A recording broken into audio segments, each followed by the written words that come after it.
Buongiorno a tutti e ben ritrovate e ritrovati in un nuovo episodio di A come puntini puntini. L'ospite di oggi è Corinne Vigo.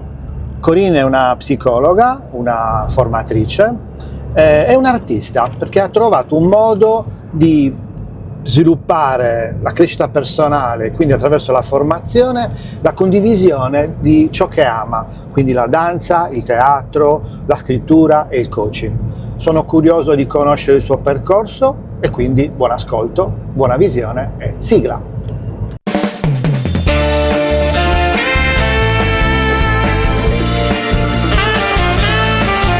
A come puntini puntini.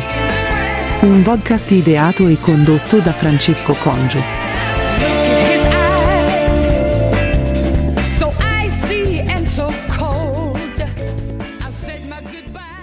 Buongiorno. Buongiorno, Piacere. io sono Corinne, piacere. Francesco. Ciao Francesco. Allora, Eccoci qua. Eccoci qua, dovresti mettere questo. Bene. No, aspetta, è caldo? Sì. Adesso sì. Allora, mi hanno insegnato a non uscire con gli sconosciuti, ma trasgrediamo. Trasgrediamo.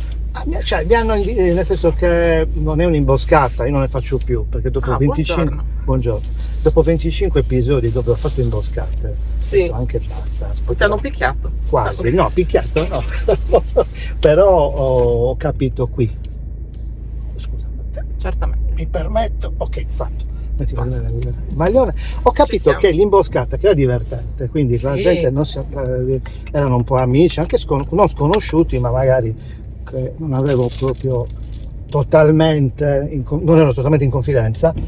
Ne ho fatto 25 e qualcuno è andata a buon fine, perché magari dopo non sapevano di cosa si trattava, quindi dopo un'ora di registrazione, no, ma sa che non la puoi mandare in onda, come?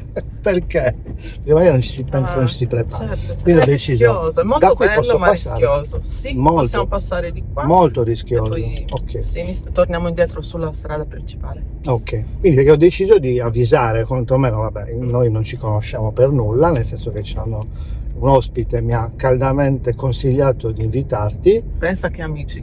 ma ci brutti. Pensa che le Giro qui? cattive No, compagnie. No, andiamo dritti. Quindi ho pensato, niente, ho guardato un po' online chi fossi, cosa facessi, eccetera, e poi mi ci ho presentata, ovvero, Ah, beh. sì. Ho detto, perché come c'è l'incipit, prima di iniziare nella registrazione c'è la presentazione dell'ospite, giro qua, Imprevisto. imprevisto, buongiorno e buonasera. Quindi adesso non so più dove andare. Non ci va bene. E quindi ho detto chi eri, appunto una psicologa. Allora, guarda, questa è una precisazione che faccio sempre perché quando una persona parla di psicologia non so dirti dove dobbiamo uscire. Boh. Secondo me fare dei giri Torniamo giri a destra, sì, o tornare indietro dalla stessa strada. Beh, Ti dicevo, tanto quando devo camminare in macchina, quando non c'è parlo di problema. psicologia si associa alla figura dello psicologo. Io invece preciso una cosa che è strettamente professionale. Io sono laureata in psicologia del lavoro e della comunicazione, ma non svolgo l'attività di psicologo. È un po' come dire, sei laureato in legge, fai l'avvocato? No, posso essere laureato in legge facendo un'altra cosa, per esempio il docente. Ok. Quindi sei laureata in psicologia, però non Però fai io non faccio la psicologa, mi occupo di formazione, mi occupo di sviluppo personale, di sviluppo organizzativo.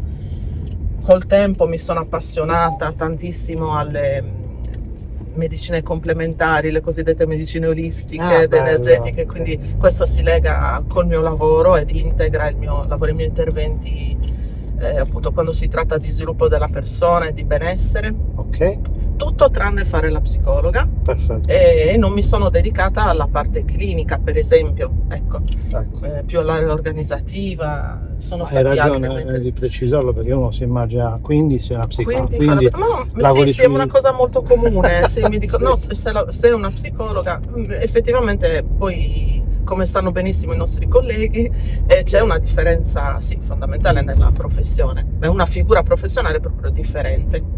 Perfetto, Abbiamo- poi ho detto anche così altre abbiamo cose. insegnato una cosa nuova a chi non Brava, sapesse la brava, differenza brava. tra un dottore in psicologia e uno psicologo. Brava. Ho detto un paio di cose di te, quindi che sei psicologa formatrice, questo Sì, è vero, sì. che sei artista, Soprattutto. vero? Sì. Però allora, quello che ho detto penso che sia coerente perché l'ho preso qua alcuni spunti, però io chiedo a tutti di raccontarmi la propria storia, quindi vorrei tornare molto indietro, cioè molto, un po' indietro, per capire come ci sei arrivata a essere quello che sei, a fare quello che fai. Questo Sì. essere quello che sei ti va bene o no? Si impara a diventare quello che siamo. Si impara, mi piace. Vabbè, Mi piace l'idea di essere quello che sono, nel senso di trovare sincerità, autenticità. Questo sì, questo mi attrae molto ed è un lavoro secondo me che non finisce mai. Come sono arrivata? C'è una domanda che si fa ai bambini: tu cosa vuoi fare da grande? oh mamma mia, La ballerina. davvero? Io voglio fare la ballerina. Questa cosa era molto chiara fino all'età di 17-18 anni. Ah, Quindi mi sono dedicata, a proposito di arte, alla danza per tanti anni. ah, Siamo danza sulla classica? strada giusta. Sì, inizialmente danza classica e poi tante altre specialità. Lì Ce usciamo l'ho sulla via fatta, principale, sì, e poi a destra. Ok. Quindi sì, danza classica, poi a casa io preparavo tutti i miei spettacolini e allora cantavo, ballavo, recitavo, intervistavo le bambole, facevo un sacco di queste cose. Dai. Quindi questa è la mia storia. Io non è che sia cambiata molto, Sei sempre questa ancora è la, così? sì. Ok. Questa è la versione un po' più evoluta, ma no, non è che... Quindi questa fantasia, questa creatività, la passione per fare tutte queste cose, per dedicarsi all'arte c'è sempre stata. Oggi scrivo anche. Mhm. Quindi cosa è successo? Poi a un certo punto succede che cambi, intraprendi delle strade, studi, Che ti studi hai appassioni a fatto? delle... Che studi hai fatto? Io ho anche proprio in quel momento, quando ho terminato le scuole superiori, io sono una ragioniera Oh cavolo. e sono andata ad Come mai iscrivermi. ragioneria? Sì, perché mia nonna diceva: iscriviti in ragioneria che ti Eccola lì. assumono in banca. Eccola lì, perfetto. Proprio. Quindi- Secondo copione, No, si cioè, dice, ovvio. ovvio. E quindi E cosa fai è la successo? ragioneria? Sì, poi in banca, secondo te? Tu? No, cioè No, per ma come proprio ho no. visto non mi sembra. Quindi cosa è successo? Gli studi delle scuole superiori a me sono piaciute tantissimo, per un motivo o per l'altro comunque quel ramo di studi a me piaceva tanto e sono andata, e poi ho insistito, e quindi ho insistito su quella strada, cioè dove mi iscrivo all'università in economia. Certo. Vado a studiare economia e faccio stai 2 scherzando? anni in economia, sì. Ah, ok. No, non scherzo. Solamente dopo l'età di 25 anni, perché io ho iniziato gli studi universitari, ma già lavoravo. Cosa facevi? Io facevo l'imprenditrice. Io insieme ad un socio ero una giovanissima imprenditrice e gestivamo delle attività commerciali. Sì, sì. Tipo? A Puoi dirmelo? Sì, Ah, sì, scusami. bar, pasticceria. Faccio rec stop, quindi non quindi dire dici- cose che quello non... che puoi diciamo. dire... Ok. Allora, Questo è sì, tutto sì, consentito. andiamo. Dunque sì, facevo l'imprenditrice. In che E settore ho dicevi? fatto ristorazione, bar, pasticceria. Prodotti e anche... per loro? Vendevate prodotti? No, Cosa io facevate? gestivo proprio dei bar pasticcerie. Ah, li gestivi? Sì, a Cagliari. A Cagliari. Per alcuni anni. Poi io ho cambiato tanti lavori e tanti settori, perché sono una persona curiosa, semplicemente per questo. E quindi Quindi intelligente. la prima... Mi permetto. Forse. Quindi la prima parte della mia vita professionale è stata quella dell'imprenditoria, non c'entrava niente con la psicologia né con l'arte, ed è stato bellissimo perché mi ha dato delle basi molto solide. Mi ha dato la possibilità intanto di iniziare a lavorare da giovane, di autogestirmi, Scusami, responsabilizzarmi. a 25 anni? Io ti interrompo perché devo Sì, incastrarmi.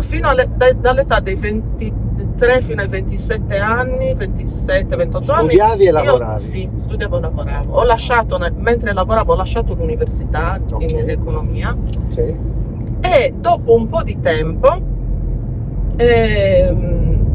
mi sono detta: voglio cambiare, voglio fare qualcosa che mi rispecchia di più, mi voglio dedicare alla formazione, alla gestione delle aziende, però in termini di risorse umane, non più di gestione aziendale. Come nasce questa tua idea? Cioè, hai percepito un bisogno all'interno delle organizzazioni o tu stessa magari hai avuto difficoltà a trovare? Il mio orientamento, da giovani si hanno le idee non chiare, secondo me. Cioè, da No. giovanissimi si deve un po' trovare la propria strada. Col passare del tempo io sono tornata alla mia natura. Secondo me è successo semplicemente questo. Quindi gli studi tecnici e l'attività imprenditoriale andava bene fino a quando io dovevo conoscere il mondo e conoscere me stessa. Quando ho iniziato a conoscere meglio me stessa, sono ritornata alla mia natura artistica e alla necessità di curare, di orientarmi alle relazioni, alla bontà delle relazioni, al benessere. È questo che è successo. Quindi cosa ho fatto? Lasciati gli studi tecnici, mi sono iscritta invece in psicologia, quindi ero un po' più grandetta. 27 mi hai detto? Sì, 27 anni, già avevo cambiato anche Ma lavoro. E che lavoro? Hai interrotto il lavoro imprenditoriale? Nel settore, più che altro, ho interrotto il lavoro in quel settore. Ho lavorato per 10 anni con mia madre che ha un'agenzia immobiliare, Pure. quindi sì. Mamma mia. Già piena di roba, cioè pieno. Non spaventarti. Sì, facevo contemporaneamente almeno 2 lavori, perché cosa è successo? Dove ti porta poi lo studio in psicologia? Fare il tirocinio lì in psicologia. Ok. Quindi lì mi sono avvicinata maggiormente al lavoro sulle risorse umane, al lavoro sul benessere. E quindi che lavoro, che tirocinio hai fatto che ti ha portato a un lavoro? Io ho fatto il tirocinio e poi sono entrata a lavorare per 13 anni in una organizzazione che si occupava di accoglienza di persone migranti, ma non solo. Persone 13 anni? Sì, per 13 anni. Mamma mia, Ho tante lavorato vite in un c'hai se- dentro una vita. Sì, Porca tantissimo. miseria. Non mi basta la mia vita per fare tutto quello che desidero fare. Immagino. Non mi basta. Allora, per 13 anni un'esperienza professionale bellissima, quella mi avvicinava di più certamente agli studi in psicologia, alla Ok. formazione. Ti sono piaciuti gli studi di psicologia? Tantissimo, sì, ho Bello. studiato con grande passione. Sì, Anche in fretta magari, dati esami Guarda, veloci. no, allora non in fretta perché lavoravo tanto e quindi soltanto è una questione di dividere certo. il proprio tempo, e purtroppo gli studi diventavano la cenerentola della mia vita, perché nei ritagli al di fuori del lavoro poi studiavo e preparavo gli esami. Allora, accoglienza di migranti, ma soprattutto accoglienza di donne vittime di tratta e di grave sfruttamento, perché Cavolo. esiste questo fenomeno Lo nel so. mondo gravissimo di cui sentiamo parlare. Ma per caso con un'associazione in particolare hai lavorato? Sì, era un ente. Niente, non facciamo No, quello nomi, non lo nomino perché il fatto che quelle sono delle opere importantissime a favore di persone in grave difficoltà che devono essere conosciute. sono coperte effettivamente No, perché ne conosco da una una limita, a riservatezza, telecamere esperte ne giustamente. parliamo perché ho qualche Sì. esperienza anche io in quel settore, ma per altri motivi lasciamo perdere. Ok, quindi è Quello, stata una anche bella questa esperienza bellissima che mi ha fatta crescere tanto. Poi mi sono dedicata negli ultimi 15 anni, e quindi con quell'esperienza che mi occupo poi di formazione. Quindi di tu benessere. chiudi l'esperienza con questa organizzazione Sì, e cosa avviene? semplicemente per passare ad altri incarichi. Io già mi occupavo di formazione in quegli anni, dal 2011 mi occupo di formazione. 2011. Sì, Formazione quindi di che tipo? competenze trasversali, comunicazione prevalentemente e formazione artistica, perché io ho una formazione artistica come ballerina, come attrice. E come la fai? Come la metti la formazione dentro il tuo lavoro? La formazione artistica dentro la formazione, cioè sei insegnante di ballo, no? O sì? No, insegnante di ballo no, ma la preparazione degli artisti Ok. è una cosa estremamente utile per la nostra crescita personale. Quando noi vediamo come spettatori quello che succede sul palcoscenico al momento di una performance artistica, ma non sappiamo quello che succede prima del palcoscenico. Ecco, io mi occupo soprattutto di quello che succede prima. E come hai fatto E ad acquisire l'artista, questa esperienza? studiando tanto e andando a formarmi con i maestri di recitazione, di arti terapie, con attori, con registi, con insegnanti, e tuttora lo faccio, tuttora io seguo per me stessa quel tipo di formazione, di crescita, di sviluppo, e la porto nei miei percorsi formativi. Cosa prendo da quei percorsi artistici? Prendo ciò che fa bene all'equilibrio della persona. Per dirti quanto sono insegnamenti elementari, ti dico che partiamo dalla respirazione, l'ho immaginato. dal rilassamento, dalla meditazione, dalla sensorialità, mediti? dalla presenza. Mediti? Sì, sì, Tutti sì, i giorni? sì. In qualche modo sì, nel senso che tutti i giorni dedico un po' di tempo a degli esercizi di respirazione e di sensorialità che mi aiutano tantissimo, che poi insegno, quindi quelli fanno parte dei miei percorsi. Perché abbiamo una mente distratta. Mamma mia, E quindi leggermente distratta, poca cosa. viviamo immersi, io credo, nello stress. Quindi quando io ho scoperto che gli artisti, quelli bravi, si formano in questo modo, mi è stato anche insegnato che fare un percorso del genere, curare il proprio benessere psicofisico e fare quegli esercizi soltanto nel percorso artistico è limitante, è riduttivo, e che gli stessi esercizi e gli stessi percorsi potevano essere portati nella nostra quotidianità. L'ho fatto per me e poi ho detto lo insegno, perché questa cosa è fantastica, porta le persone ad essere più consapevoli, oltre che migliorare il proprio benessere fisico, porta le persone ad essere più creative, ad avere migliori relazioni, comunicare meglio, e porta le organizzazioni a crescere. Quindi c'è stato ultimamente un passaggio, non più il training artistico soltanto nei percorsi di sviluppo personale e individuale, ma anche nei percorsi di gruppo e aziendali. Team builder, cosa del genere? Sì, sì, Ah. dal team building a incontri formativi in cui l'attenzione va anche al nostro corpo, oltre che alla nostra mente. Solitamente cosa si fa in azienda? Ci si siede in aula e si ascolta un relatore, si guarda, al limite si fanno delle esercitazioni, si prende carta e penna, si segue una lavagna. Ecco, la mia formazione invece è anche questa, certamente è anche questa, però è soprattutto una formazione esperienziale in cui si riparte dal respiro, si riparte da come respiriamo, da come percepiamo fisicamente noi stessi e gli altri, e questo è un lavoro fantastico che ci apre tante possibilità, tante possibilità. E abbiamo iniziato la nostra conoscenza parlando di autenticità, e quindi torniamo all'autenticità. Cioè ti posso dire che questo è il percorso che ci porta a una consapevolezza personale e a riavvicinarci alla nostra natura, alla nostra autenticità. Quando l'abbiamo persa la nostra natura? Riavvicinarci perché l'abbiamo in qualche maniera trascurata? Secondo me sì, per i condizionamenti sociali, per le aspettative che la società ha su di noi, ma le aspettative che anche i nostri genitori hanno su di noi. Te l'ho detto, no? Fai la ragioniera perché così lavori in banca. Quindi quello è il tipico esempio io dico nostra generazione, ma non ti chiedo l'età, però di fatto era un po' un luogo comune. Certo, era così, era assolutamente. Ecco, quello è il tipico esempio in cui ci si allontana da se stessi. Però si segue da piccoli. Anche, certo, fin da piccoli. Fai come mamma, fai come papà, in questo modo sei più bravo, in questo modo sei più brava. Per essere accettato. Quindi sì, è quello che desideriamo sia da bambini che da adulti, desideriamo essere accettati, amati, desideriamo l'approvazione. Quindi seguiamo soprattutto quella strada, non quella dell'autenticità, della verità. Poi a un certo punto cresciamo e succede che qualcosa si muove dentro di noi, succede che o perché ci sentiamo infelici e insoddisfatti, oppure nel migliore dei casi ci sentiamo desiderosi di scoprire qualcosa di nuovo, recuperiamo, guardiamo indietro e diciamo: quando è che mi sono perso? Quando è che mi sono persa? E per me è stato così. Ho fatto tantissime cose perché appunto sono curiosa, desidero conoscere, mi piace studiare, quindi questi sono i motivi.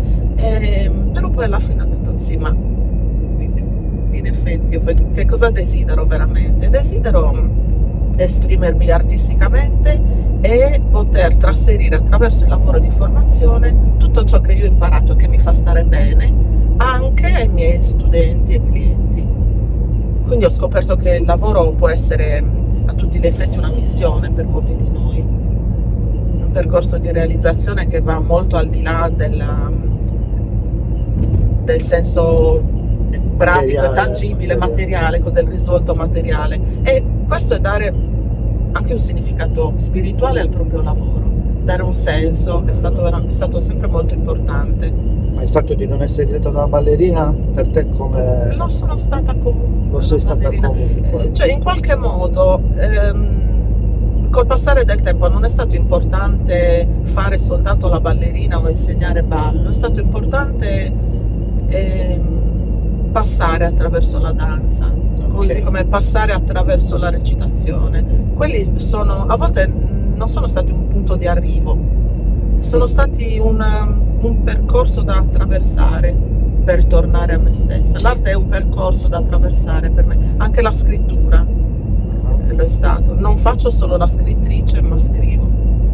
Ok, perché mi viene in mente una cosa che avevo letto, che di non abbandonare mai il sogno, cioè il sogno bambino, no? Il tuo sé bambino. Il tuo sé bambino, chi volevi diventare, chi volevi essere, e magari quello che mi stai raccontando mi fa pensare che quella frase voglio diventare una ballerina era un modo, come dire, acerbo di individuare un percorso che poi hai fatto. Sì, però di fatto tu non hai sì. abbandonato il tuo sogno bambino. No, io l'arte non l'ho mai abbonata. Bravo, capisci? Questo senso. No. Lei magari ha fatto altri... L'espressione artistica, guarda, io ero convinta di averla abbandonata perché a un certo punto, quando mi sentivo in difficoltà perché ero oberata di lavoro, perché mi dovevo dedicare anche agli studi e l'arte non trovava spazio, ecco, e pensavo di averla lasciata, e allora facevo questo ragionamento: faccio questo o questo? Poi finalmente ho capito che non era, potevo fare tutto, potevo fare questo e anche quest'altro. Quindi è negli ultimi anni che sono riuscita a conciliare i percorsi artistici col lavoro e li ho contaminati, in modo che adesso riesco a fare tutto ciò che desidero. Sei felice? Sì. Si vede, si sente, porca miseria, la sento proprio, la percepisco questa felicità, ma più che altro questa serenità, dal punto di vista ovviamente sei serena, no? Interiormente sì, sono serena, sì. Sono serena e felice ogni volta che mi sento fedele ai miei valori, che sono quelli che abbiamo nominato: la verità prima di tutto, la libertà, l'autenticità, sì. E quando mi sento fedele a questi valori mi sento anche felice e mi sento in equilibrio. Quelle volte in cui non mi sono sentita felice è stato perché effettivamente mi accorgevo di essermi allontanata da me stessa e dai miei valori. Perché c'era qualcosa che, per esempio, mi chiedeva di essere produttiva, di essere approvata, di essere in un altro modo. Hai uno scopo nella vita? Sì. Conosci lo scopo della vita? Sì. Maggiorissimo. Sì. Quindi faccio una domanda. E il mio lavoro è lo strumento attraverso il quale io perseguo il mio scopo. Che sarebbe il tuo scopo? L'evoluzione mia e degli altri, di tutte quelle persone con cui io posso entrare in contatto. Quindi, siccome evoluzione è conoscenza e autoconsapevolezza, io nel mio lavoro tento di fare quello. Allora, nel tuo lavoro tu sei una formatrice. Definiscimi la tua, come ti presenti, come ti promuovi. Buongiorno, sono Corinne Vigo. Corinne, scusa, nome francese. Nome francese perché mio padre aveva la passione per i nomi esotici. E l'animo artistico lo aveva anche lui, d'altronde. Cosa faceva tuo padre? L'artigiano. Lui faceva l'orologiaio. Ma dai. E scriveva anche lui, scriveva poesie, questo l'ho preso da lui. Scriveva, non c'è più. Sì, è venuto a mancare nel 2009, però mi ha lasciato questa grande ricchezza. Ecco, mi sento fedele anche, per esempio, al ricordo e alla memoria di mio padre. Faceva l'orologiaio di mestiere? Sì. Dove? A Cagliari? Cagliari, noi abbiamo abitato anche in provincia di Sassari, quindi siamo spostati. Okay. Però sei figlia unica? Io ho 3 sorelle più giovani. 3 sorelle? Wow! Che fanno? Cosa fanno? Io sono la prima, la seconda, prima e sono la primogenita. Ah, sei la prima? Certamente. Certamente. Sì, bella responsabilità. Molta responsabilità. Sì, allora, da piccola volevo essere figlia unica.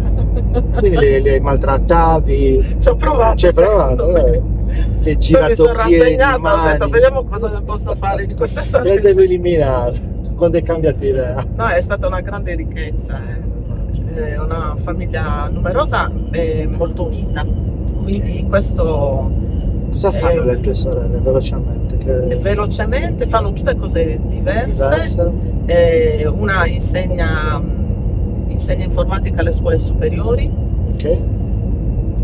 e un'altra invece In particolare una donna che insegna informatica. Sì, Molto- perché molto rara. lei invece ha studiato ingegneria, si è Eccola laureata in lì. ingegneria. Ingegneri informatici sono arrabbiati, vabbè, un giorno te ne parlo, lasciamo perdere.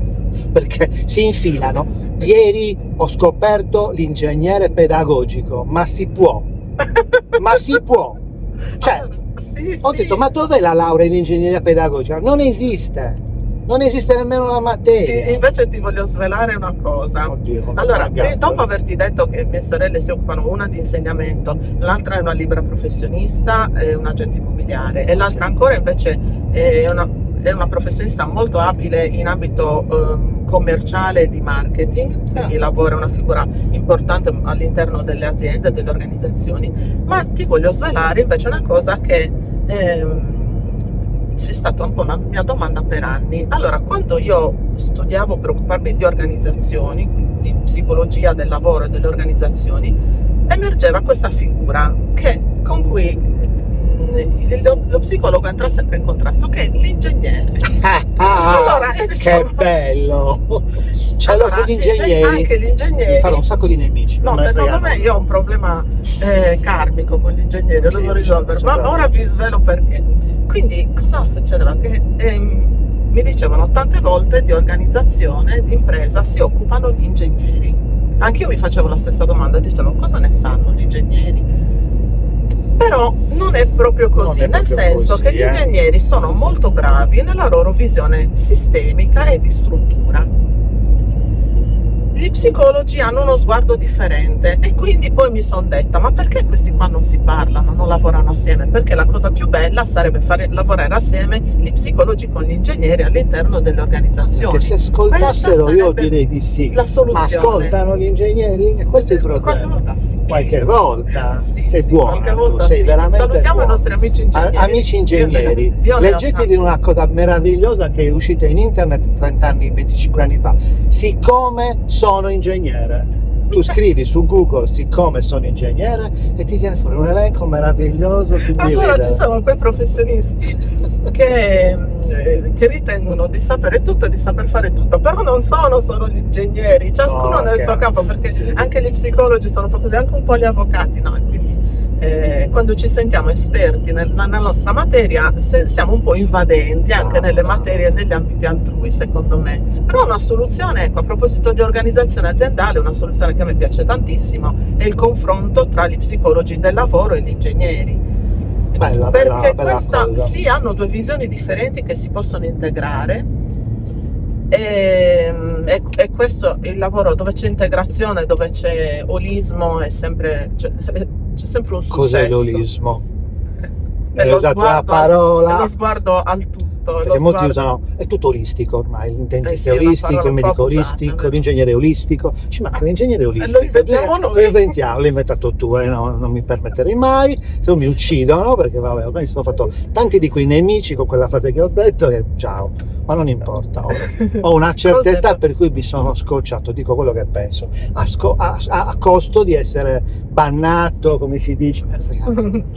Importa nulla. Dicevi scusa, Quindi, olistico. sì, l'olismo è lo sguardo al tutto, è il comprendere che noi siamo parte di un tutto, e quindi l'evitare di analizzare, giudicare, separare quello che invece in natura è unito. Quindi integrare è forse Il termine corretto. il termine corretto, La spiegazione corretta. il nostro compito è quello di integrare. Questo a me piace molto, questo concetto mi piace molto in termini di conoscenza, di studi e di lavoro, perché vedi che anche nel lavoro poi ho integrato tante conoscenze e le ho condensate all'interno di percorsi che infatti risultano molto creativi, molto versatili. Allora, torniamo un attimo a 15 anni fa, mi hai detto. 15 anni fa, 2011. Cosa ti decidi di... Cioè, come... Raccontami, spiegaci, sì, il spiegami. passaggio. Esatto, come diventi quella che sei oggi, Sto facendo uno sforzo di memoria notevole. Allora, bene, è successo, ci fa bene. succede che a volte alcuni di noi nella vita hanno dei passaggi molto molto impegnativi, che possono essere delle rotture, dei lutti, dei traumi, sì. Ed è arrivato nella mia vita quando ero molto giovane, non avevo neanche 30 anni, è arrivato un momento veramente difficile da elaborare, è stato un lutto importante, mi ha destabilizzata tantissimo, mi ha fatto rimettere in discussione totalmente la mia vita, le priorità, le scelte, i valori, e mi ha portata quasi per sincronicità all'interno dei primi percorsi di crescita personale. Quindi cosa è successo?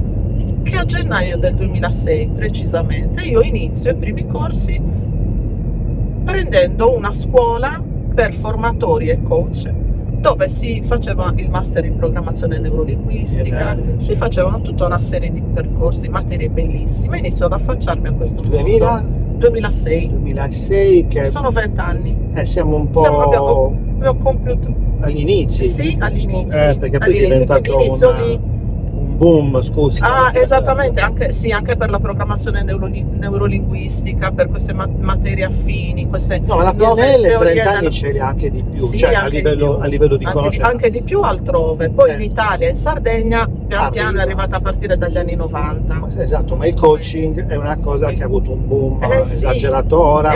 Stava nascendo. Sì. Quindi allora, i primi corsi. 20 anni fa in Sardegna stava nascendo, tardava ad affermarsi come figura professionale, il coach, il mental coach, e quindi inizio questa scuola.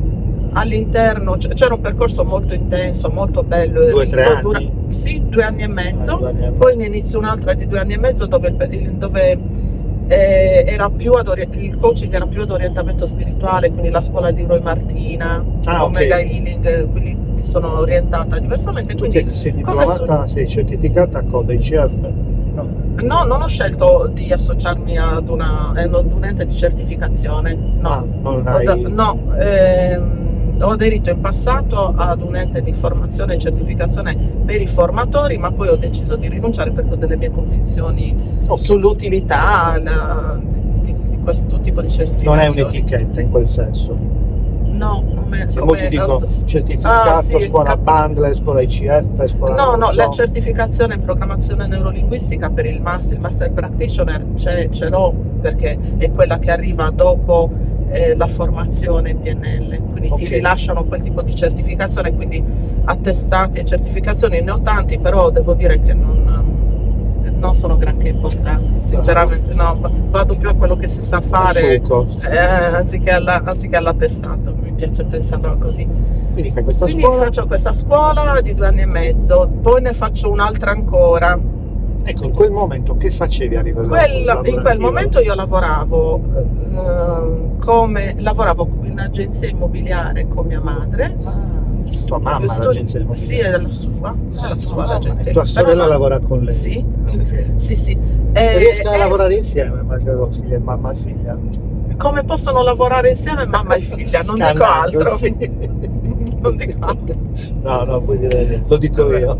Vabbè, perdono. Quindi sì, lavorano assieme, quindi quell'agenzia immobiliare ha una continuità già di 35 anni, quindi un'azienda che nel settore è diventata negli anni molto importante come punto di riferimento. E quindi sì, io ho lavorato lì, mentre poi iniziavo anche il lavoro di formazione e di coaching appunto nel 2011, perché quindi inizio i miei percorsi di studio anche al di fuori dell'università. Perché? Nel 2006 e nel 2011 mi sono sentita pronta come formatrice per lavorare autonomamente. E ti presenti, buongiorno, sono una formatrice per aziende. O per che cosa? Buongiorno, sono Corinne. E cosa fa Corinne? Mi occupo di questo e quest'altro. Le serve qualcosa? Le serve qualcosa. Ok. Sì. Hai fatto proprio così? Ho fatto così, che a un certo punto mi sono dedicata esclusivamente al lavoro di formazione e sviluppo. E poi negli ultimi anni ho integrato questi percorsi con la parte artistica. quindi appunto, come ti ho raccontato prima, il percorso di formazione artistica non è stato più separato dal lavoro. Ho preso ciò che mi portava, per esempio le abilità comunicative che un attore può portare sul palcoscenico, nascono da tutta una preparazione che parte sempre dal corpo. Ecco perché poi quando insegno comunicazione nelle aziende, Che tipo non di è comunicazione semplicemente- insegni? Comunicazione interpersonale Sì, oppure comunicazione ecco. esterna, quindi come presentarsi, come parlare in pubblico, Sì. come parlare fra colleghi, quel tipo di comunicazione. Comunicazione la chiamo comunicazione consapevole. Quindi sono tutti i punti di vista della comunicazione. Quindi La l'uso delle parole comunicazione, adeguate. l'uso delle parole adeguate, l'ascolto del corpo, l'ascolto con tutto il corpo, la comunicazione non verbale, la comunicazione autentica, la comunicazione consapevole, in una parola. Perché? Perché insegno che la comunicazione è legata ad un obiettivo che deve esserci chiaro ed è qualcosa che può fare molto molto bene e qualcosa che può fare molto molto male. Ecco perché mi piace chiamarla, più che comunicazione strategica, Ma come consapevole. è giusto chiamarla comunicazione strategica. La comunicazione strategica d'impresa ha determinati obiettivi, però più che altro comunicazione consapevole, cioè cosa comunichiamo e come e che risultato stiamo ottenendo e quanto stiamo facendo bene o male agli altri attraverso la nostra comunicazione. Quindi, Se da di qui- comunicazione strategica può far pensare a una cosa brutta e sporca perché sa che abbia uno scopo quasi utilitaristico, no? Può Ha far una pensare- strategia per raggiungere un perché obiettivo. noi diamo questa accezione a un po' volte bellica strategia, sì, no? a volte diamo questa accezione alla parola strategico, però in realtà in un suo significato più neutro. Che cosa è strategico? È qualcosa per il quale noi abbiamo chiari degli obiettivi e raccogliamo degli strumenti, Per raggiungerli. certo, ci organizziamo con degli strumenti per raggiungere il nostro obiettivo. Questa è strategia. Sì. Quindi anche un chirurgo in sala operatoria La ha una strategia è strategia. salvare la vita, Certo, ha ha l'obiettivo un tumore, ha un esattamente. obiettivo. No, consapevole più Ha un dolce. obiettivo, Sì. raccoglie degli strumenti, delle conoscenze e quindi raggiunge il suo obiettivo. È strategico. No, ma dico consapevole più dolce. È Consapevole leggero, è più dolce, light. sì, e lo trovo più evoluto perché spinge ad una riflessione. L'hai Quando coniata tu questa Perché? parola? Non l'ho inventata io, però ho scelto di chiamare la comunicazione che insegno consapevole anziché Perdonami, anziché dicevi, strategica. Allora, perché spinge ad una riflessione. Quando io parlo di comunicazione strategica, i miei ascoltatori danno per scontato di conoscere cosa sia la comunicazione. Quando parlo di comunicazione consapevole, spiego anche il perché Deve ci essere rendiamo consapevole. conto, sì, del fatto che la nostra comunicazione deve essere consapevole. È consapevole se la sentiamo, se partiamo da ciò che sentiamo profondamente, da ciò che sentiamo nel corpo, da come percepiamo l'altra persona e la realtà circostante attraverso i sensi, da come ci ascoltiamo. E tutti questi elementi che sono vitali per noi sono alla base anche della comunicazione consapevole. Quindi non solo parole, anzi le parole, come dice il mio insegnante di recitazione, sono un ricamo nella gonna dell'artista. E lui insegna, così come insegno io, che il testo è l'ultima cosa che noi dobbiamo prendere in mano, a cui dobbiamo dare l'attenzione. Prima di tutto c'è il corpo, c'è il respiro, c'è la nostra presenza e c'è il contatto con l'altra persona. Ciò che poi dobbiamo dire, quindi le parole che scegliamo, sono l'ultima cosa e le parole arrivano in maniera autentica se noi siamo presenti col corpo e siamo aperti e onesti col corpo. Ecco perché lui dice le parole sono un ricamo, un ornamento nella gonna dell'artista, dell'attore. Quindi è importante, per farla semplice, tra virgolette, la postura, il tono, Sì. il paraverbale, cioè tutto ciò che sì, è l'uso della voce, la così voce. come del corpo. Sì, bello. E questo lo insegni. lo insegno. E come è stato accolto dalle organizzazioni, dalle aziende? Come è stato, cioè è stato capito subito o hai Allora, fatto sai fatica? che io mi aspettavo dei pregiudizi Ah, che invece non ci sono stati, perché ho un progetto che presento alle aziende e alle organizzazioni che si chiama l'impresa intangibile. l'impresa intangibile. Sì, e quindi va a indagare la parte intangibile, non materiale dell'organizzazione, quella parte più spirituale, Ok. quella parte che ha a che fare con l'interiorità delle persone, perché d'altronde le aziende sono fatte di persone. Certo.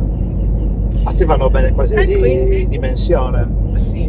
Ovviamente Sì, qui siamo qualsiasi tutti dimensione, piccoli, però è chiaro che micro piccole qua. sì, abbiamo, sì, però questo è bello, a me piace l'idea di rivolgermi sul territorio ad aziende piccole, a piccole realtà, perché hanno più bisogno di supporto e di opportunità di crescita. Quindi cosa è successo? Che quando io timidamente qualche volta a qualche imprenditore, che tra l'altro era amico, perché le prime persone a cui io ho detto vorrei presentare alle imprese Prova con me. questo progetto, e l'ho detto un po' timidamente, un po' per tastare il terreno, e loro mi hanno risposto con entusiasmo e hanno detto lo voglio fare io per primo. Certo. Quindi la cosa ha avuto così un seguito. Quindi tu Questo hai dei lavoro- clienti che ti seguono nel tempo, che hanno a volte sì, a volte oppure invece sono interventi spot. sì, a volte entrambe le cose, come quando si va dal medico. A volte Che è meglio non avere troppe volte, vabbè, quando ci vai poi a dopo- volte sì, sono degli interventi. quando ne hai bisogno. Possono essere degli interventi sporadici, oppure possono essere degli interventi continuativi, perché anche le organizzazioni crescono, si Cambiano. evolvono. Quindi sostanzialmente la mia proposta va ad incrociare tutti quegli imprenditori che hanno desiderio di evolvere e che vogliono andare al di là di una formazione convenzionale e di una consulenza che ormai negli anni forse è un po' passata di moda. Molti anni fa, quando io ho iniziato a seguire la crescita personale, il lavoro aziendale, negli anni 90 si parlava soltanto di corsi di vendita. Ma va. Prevalentemente erano ti insegno a vendere il tuo prodotto. Poi piano piano la formazione anche nelle aziende è cambiata, perché si è data importanza a chi sono, più all'identità che al prodotto. Certo. Cioè chi sono poi le persone che lavorano all'interno dell'azienda, come possono essere ascoltate, come possono evolvere, come possono cambiare. Poi il prodotto in ultimo si vende, il prodotto si vende, però è importante anche fare attenzione a come l'imprenditore, come i manager, come i loro collaboratori sono strutturati e sentono benessere, sono in equilibrio. È questo, perché poi l'equilibrio della persona si trasmette e diventa equilibrio dell'organizzazione, e l'equilibrio dell'organizzazione vende. Perché vende? Perché guarda che noi vediamo, come nell'arte, sai dov'è che vediamo la bellezza nell'arte? La vediamo perché percepiamo equilibrio e armonia nelle forme. Allora siamo capaci di dire quest'opera d'arte è bella. Nelle persone, quando noi avviciniamo una persona in una relazione o anche un'azienda, noi percepiamo qualcosa di inconscio, qualcosa che non sappiamo bene cosa sia all'inizio, e questa cosa che ci sembra bellezza e che ci attrae è l'equilibrio, è l'armonia. Quindi anche nelle organizzazioni è così. Quando le persone vivono in equilibrio, nel benessere, nell'armonia e comunicano con autenticità e con armonia, attraggono e vendono. Quindi non è necessario sapere come vendere il prodotto, è necessario dal mio punto di vista stare bene. Poi ci si organizza per vendere il prodotto o il servizio. Stare bene, magari poi- anche vendere dei prodotti in cui buoni prodotti, Certo, in cui sì, si crede che siano validi, in cui si è convinti che siano validi, perché non c'è cosa peggiore di un venditore che vende, Chiaro. che imbroglia, fra virgolette, cioè che vende cose in cui non crede, non funziona mai. Allora, per la mia esperienza, ora sto per dire una cosa che non è vera in assoluto, però è la mia esperienza personale mi ha portato a sentire che vendiamo quando siamo allineati. Tu dici vendi un prodotto che non è buono. Sì, noi riusciamo a vendere un prodotto che non è buono quando siamo disallineati rispetto ai nostri valori. Quando siamo allineati con i nostri valori, abbiamo fatto quindi questo lavoro personale di cui stiamo parlando, il prodotto che noi vendiamo può non essere buono in assoluto, ma è buono per noi. è buono per noi, è buono per chi siamo, per i nostri valori, è buono per le persone con cui entriamo in contatto. Ok. E poi buono o cattivo in assoluto? No, infatti, insomma, ci sarà sempre qualcosa di più buono di quello che facciamo. qualcosa che piace di più. Anche io come professionista non sono la migliore tra i migliori, sono una delle tante professioniste, però io in questo momento della mia vita mi sento in equilibrio, mi sento allineata con i miei valori e questo a me interessa. Poi ci sono milioni di persone più brave di me che svolgono il mio stesso lavoro. Da quello che mi hai raccontato, da un po' di conoscenza che ho nel settore, io ho amici che sono coach, conosco diverse figure, forse il tuo modo di farlo o la tua offerta, la tua proposta è unica, non ce ne sono tante che fanno un lavoro come il tuo. In qualche modo sì, io ho fatto una ricerca, no, e allora in questo modo no, certamente professionisti che amano integrare tante conoscenze all'interno delle proprie proposte Sì, formative, sì, certamente sì, ci sono, magari ecco, non allo stesso modo, poi chi vada ad indagare una parte spirituale delle organizzazioni sono pochi professionisti e per esempio in Sardegna conosco solamente un'altra persona perché me ne ha parlato e poi ho trovato altri 2 professionisti che fanno qualcosa di analogo nel resto d'Italia, in altre regioni. Poi a un certo punto è anche inutile dire in Sardegna, in Italia, in Europa, ci muoviamo ovunque, anche io lavoro altrove. Lo fai anche online o solo in presenza? Alcuni interventi è possibile farli solo in presenza, però ci sono formazioni che sono molto efficaci anche a distanza, quindi spesso i percorsi possono essere misti. Mi muovo molto, questa è una cosa che è nata dopo l'esperienza pandemia, anche lì è stato un passaggio che ha cambiato il mio lavoro, perché innanzitutto io non lavoravo a distanza e invece poi dovendo limitare gli spostamenti durante la pandemia è nata anche l'esigenza di conoscere tutte quelle piattaforme che permettevano di fare le videochiamate, le video lezioni, webinar, tutte queste cose a distanza. Quindi quello è diventato parte del mio lavoro. Che cosa succede quando ci si relaziona a distanza con persone che abitano nel resto d'Italia?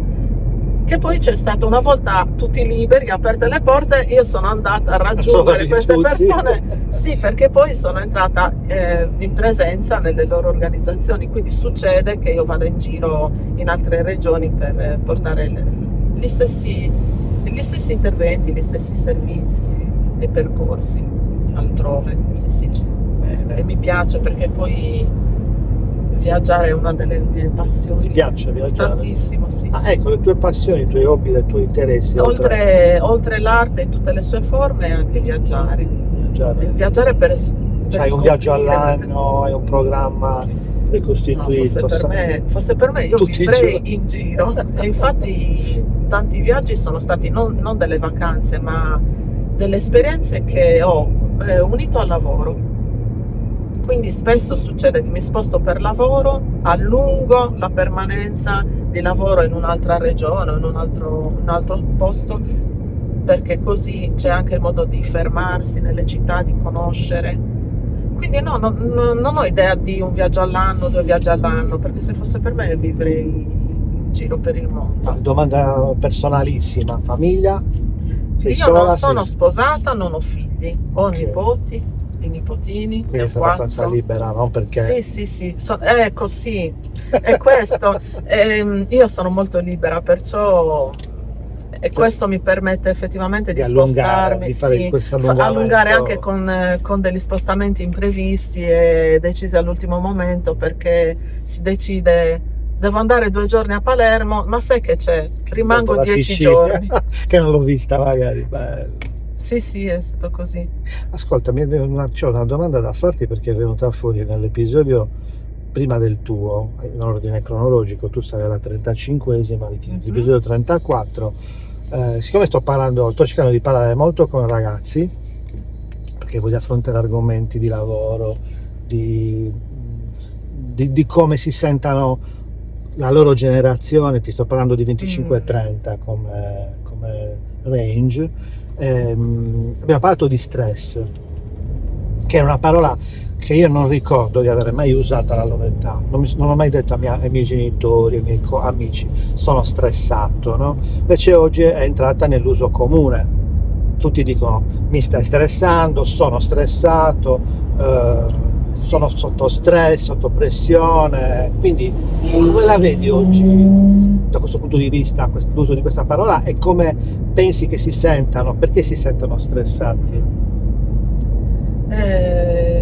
Io ti direi sovrastimolati dalla tecnologia e da stimoli troppo veloci che non vanno d'accordo con il nostro corpo.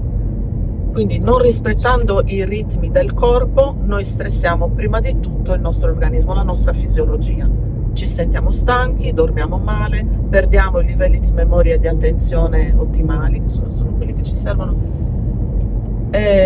Questo ci fa sentire stressati fisicamente e mentalmente.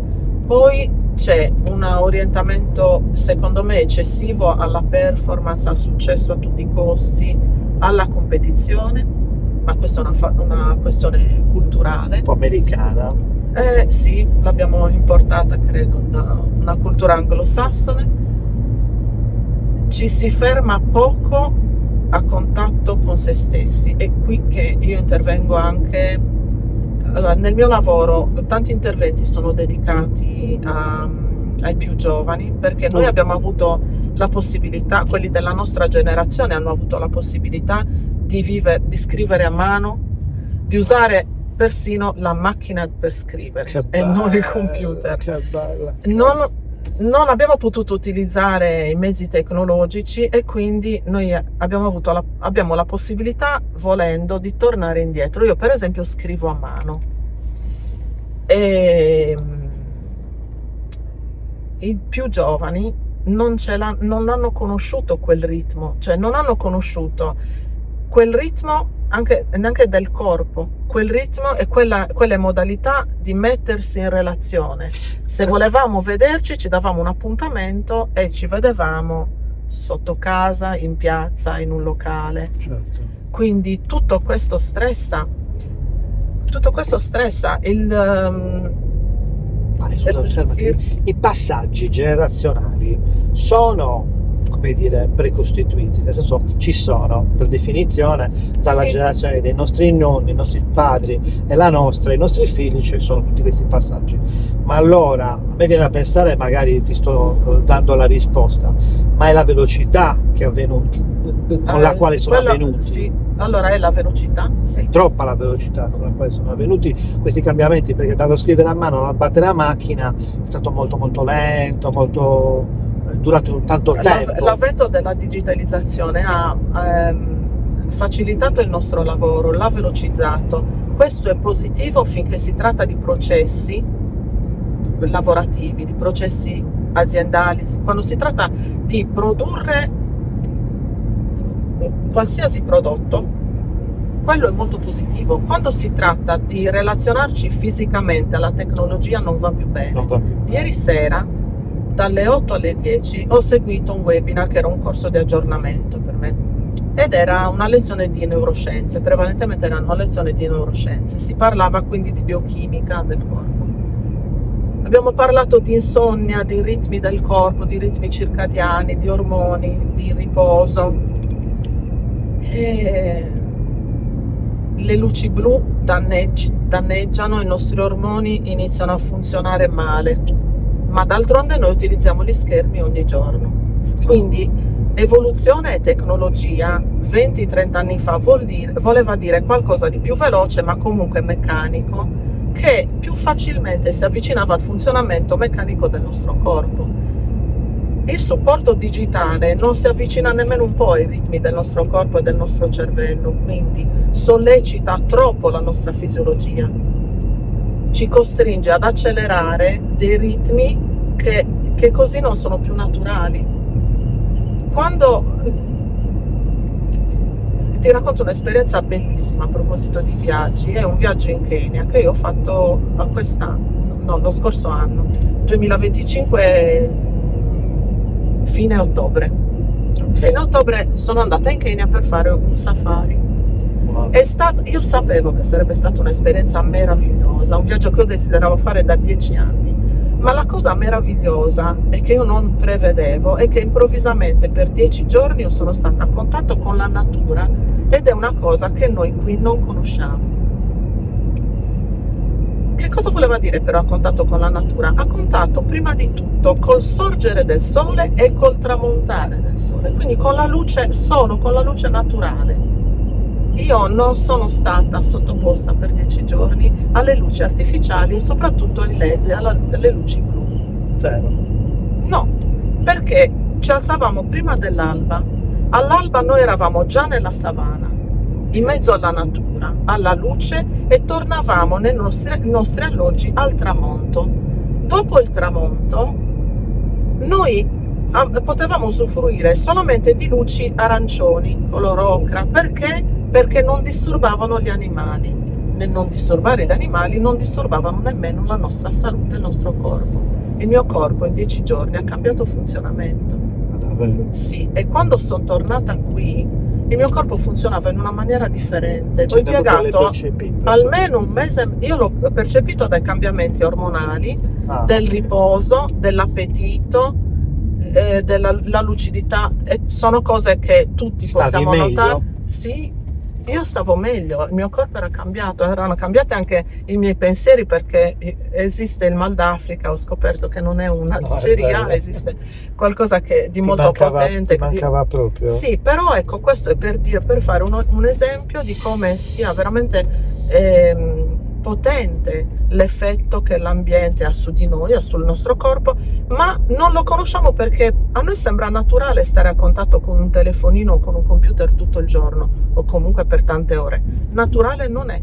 E quando noi torniamo a fare a meno della tecnologia e torniamo a contatto con la natura, ci accorgiamo che il nostro corpo riprende a funzionare in un modo naturale.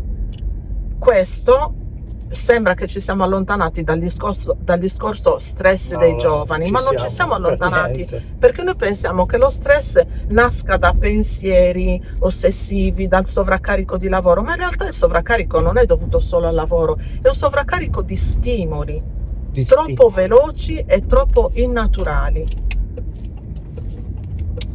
Quindi sì, stress c'è per i giovani, c'è per gli adulti, ma noi abbiamo, ecco, noi anziani abbiamo conosciuto dei tempi anziani, diversamente giovani dobbiamo definirci, certo. dai.